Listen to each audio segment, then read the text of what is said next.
Isang mapagpalang araw po sa inyong lahat mga tol, sa ating lahat. Medyo madilim-dilim na. Kamusta po mga tol? Ang inyong lingkod, si Alpha Omega Guerrero 1289, aka Dong J. Mga tol, maraming salamat po sa inyong lahat, sa inyong patuloy na pagsuporta sa akin. Kung ikaw ay subscriber ko na, welcome back tol. At kung ikaw ay bago pa sa aking channel tol, welcome na welcome. Then paki-subscribe na rin tol, paki-like and share sa ating video para na mas marami pang makita po na mga kapatid natin. Yes mga tol, dahil tayo dito mga tol is 100% legit na legit. Yes mga tol, ang gawa natin dito mga tol is mayroong dedication, mayroong puso. Then una sa lahat, shout out muna tayo sa ating mga taga-subaybay, sa ating mga subscribers, supporters, lalong-lalo doon siyempre sa mga natin, sa mga silent viewers. Yes mga tol, una kay doon sa kapatid natin, sa ating mga kaibigan na nandyan sa mga sandatahang lakas. Mga tol, shout out po sa inyong lahat. Sa ating mga Philippine Army, Philippine Marines. Yes mga tol, shout out po sa inyong lahat. Kamusta po kayo? Then sa ating mga dyan mga taga Cavite, mga taga Metro Manila, Pasig, Pasay, nako, maraming salamat talaga tol. Marami na rin pala kayo. Mayroong mga taga Santa Rosa, Laguna, mayroong taga Batangas. Shout out sa inyong lahat tol. Mga taga Bukidnon, mga taga Cotabato, shout out sa inyong lahat tol. Masbate, Bicol, shout out po sa inyong lahat mga tol. Mag-ingat po kayong lahat saan kayo magpunta. For today's video mga tol is ikakabir ko ngayon itong bandoler na in-order na sa akin ng ating kapatid na nasa sandatahang lakas. Tol, nandito na yung bandoler mo tol. Kasang-kasa na. Ready to fight na mga tol. Yes mga tol.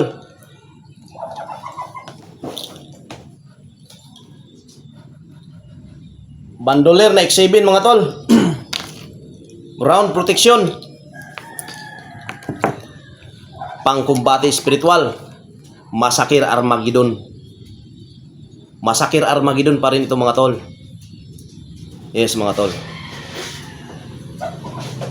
Panggubatan, 13 piraso mga tol sa isang bandoler. Ito pa yung isang kabandoler tol. At mayroon pa akong 4 pa na bandoler na pinapatahi. Oh mga tol, malaki ang save pagka bandoler yung kuhanin mga tol. 13 na X7 sa isang bandoler mga tol. Ito ay pangkalahatang proteksyon mga tol. Tagulilong, hindi putukan, panipas, kubol, kunat, pamuypoy, rebuelta, rebuelta o sumbalik, panaktakan, sumpa sa hilo, sumpa sa mga negative, barang, kalag, buyag, malusyon. Yes mga tol. Then pangsumpa sa mga hinagiban, pangsumpa sa mga armas, armas di mano, di fuego, bomba, dinamita, hindi putukan. Yes mga tol. Kahit ganun pa man, dalhin lang talaga sa mabuti.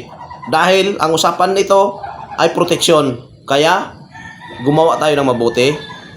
Dahil ang lahat ng ito ay sa Diyos.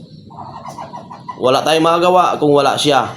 Kaya ingatan natin ang kanyang baluting kaloob mga tol. Huwag nating dalhin sa abuso o sa hindi magandang gawain tulad ng nakaw, hold up, tulis. Masama yan mga tol. Bawal na bawal yan. Talagang magkakaproblema ka dyan. Pero kung ito, mga tol, is dinadala mo lang sa araw-araw, nandyan lagi sa katawan mo, nako, harapin mo na kahit sino pang mga ano dyan, mga tol. Kung mayroong mag-interest talaga sa'yo, lalong-lalo na ikaw ay nasandatang lakas. Yan ang sinasabi ko sa'yo, tol. Kung may concern ka sa mga kasama mo, i-cover fire mo na yan para makaligtas lang kayo ng hindi nalalagasan. Yes, mga tol.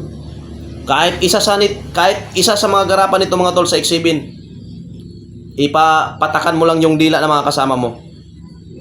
Malilibre na sila. Oo, mga tol.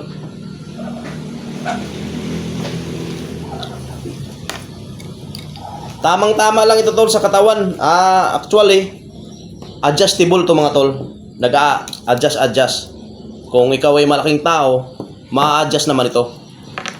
Basta sa isang bandolier is 13 pieces. Is, mga tol. Hindi natutudla o kaya nasusumpa. Bagkos, lahat na ito, mga tol, is nagdala ng sumpa. Nagdala ng panudla. Halimbawa, tutudlain ka. Yung tao may masamang intensyon sa'yo, tutudlain ka. Isip niya palang, tol, natutudlain ka. Ang gamit, magre-react na yan. Siya ang matutudla. Basta ang sabi ko lang talaga palagi, tol, wag tayong gagawa ng kalukuhan, wag tayong gagawa ng hindi maganda, at higit sa lahat, wag tayong uuna sa tao. Pag inunahan tayo, game ang gamit niyan. Yes, mga tol. Then, una at pinaka-importante sa lahat, lagi tayong manalangin sa Panginoon, mga tol. Mag-worship tayo. Paggising, magdasal. Bago matulog, magdasal. Yes, mga tol. At ito ay ready to use. Kahit medium, ginawa kong ready to use, mga tol. Pero dahil sa kapatid natin ito na army, mas prepare sa'yo, tol, dahil spiritual ka na rin naman, nagdadasal ka. Ipasilong mo na lang. Pero doon sa mga kapatid natin na hindi mga spiritual, ngunit interesado sa ganito, tol, huwag kang mag-alala. Ready to use ito. Lifetime visa. Hindi mo na ako kailangan hanapin palagi, tol. Blessingan mo na naman, tol, renew. Hindi na kailangan yan. At choice mo na kung padagdagan mo na naman ulit. Dahil taon-taon naman ako, tol, nag-general blessing sa aking mga gamit. Choice mo na yun, tol, kung gusto mo ipasabay. Walang problema. At least magkadagdag. Ganyan yan, mga tol. Then, kung ikaw ay magagamot, napakagaling ikaw na kagana, mga tol. Kahit magpatulong ka pa sa mga mambabarang, mga tol. Kahit pagtulungan ka pa. Yes, mga tol. Magtiwala ka sa Panginoon sa kapangyarihan niya, mga tol. Walang mga devil, mga negative ang makakapanakit sa'yo. Yes, mga tol. Pero kung mahina pa ang faith mo, wala pa sa puso mo ang Panginoon, mga tol. Hindi mo pa siya kilala. Pero pag once kilala mo ang Panginoon, mga tol, every now and then, mga tol, handa kang mamatay. Wala kang kakatakutan. Bakit hindi ka na matakot mamatay, mga tol? Siyempre, kilala mo ang Panginoon At higit sa lahat, mga tol, hindi ka lang takot mamatay pagka alam mong wala kang nilapastangan na tao. Wala kang nilalapasan, wala kang ginawang masama. Although makasalanan tayo kaya nga tayo manalangin palagi sa Panginoon, humingi ng patawad dahil tayo makasalanan sa isip, salita at sa gawa. Pero iba talaga yung kasalanan, mga tol, na mga mortal, na mga mabibigat. Yes, mga tol. Tulad, magdadala ka nito. Tapos, kabilis-bilis mo makakyat ng bahay. Kagaling-galing mo mangloob. O edi, wala. 70 yun. Wala yan. Pero kung namuhay ka lang ng simple, kung ano yung trabaho mo, tinatrabaho mo lang, wala kang tao na inaagribyado, yan, mga tol, proven and tested 100%. Walang makapanakit sa'yo ng mga bad elements. Yes, mga tol. Protection ito, tol, round. Kahit sa mga disgrasya, peligro, yes, mga tol, makakaligtas ito sa'yo. Yes, mga tol. Basta, Manalig ka lang sa Panginoon, mag-pray palagi. Din ang kabal nito mga tol, napakaraming klase. Ang tagulilong nito mga tol, napakaraming klase. Ang panipas nito, maraming klase. May panipas ito sa mga tao na may masamang intensyon sa'yo. Yes mga tol, may panipas ito sa mga tao na hindi maganda para sa'yo. Dahil ang mga espiritu mga tol, alam nila nakikita nila yung sitwasyon. At sila ang nakakaalam. Ang kabal nito is, hindi talaga nawawala dito tol yung 4 na layer, yung kabal sa balat, unod, buto, at saka sa lakas. Hindi talaga nawawala yan sa mga gamit ko. Kahit anong klase ng gamit ko na mga kinakasa tol, hindi nawawala yung 4 na layer. Yes mga tol. Then, Pwersa Mayor. Dahil may isang X7 dito, ay Haring Samson. Mga tol. At pampalubag loob, meron. Yes mga tol. Sa mag-order nito, mga tol, bandoler, direct PM sa akin sa Mr. Nice Guy TV o kaya tumawag sa aking contact number. Nasa description lagi. Mayroon pang bakante mga tol, oh. Isang bandoler at may darating pa na 4 pa na bandoler na pinapagawa ko. Nagpapagawa ako ng 4 kasi kung aantayin ko pa na may mag-order sa akin, may magpagawa sa akin, mas matatagalan masyado mga tol dahil yung nagtatahi is busy rin lagi yun. Marami ding dinatahi yun. Ito nga parang 1 month na yata ito inaantay ng ating kapatid na army. Pasensya ka na talaga tol ha. Maraming salamat sa inyo sa iyong pag-aantay tol. Then matik na yung ano ko tol, yung sinabi ko sa iyo na i-freebie ko sa iyo na yung Ray David. Matik na yon. Alam na yan. Ikaw pa. Walang problema sa atin yan mga tol. Tsaka yung pre-navy ko sa iyo na kwintas. Ingatan mo lang lagi yan. Malaki naman tiwala ko sa iyo tol. Alam ko kung gaano ka kabuting tao. Yes mga tol. Yun lang. God bless mga tol.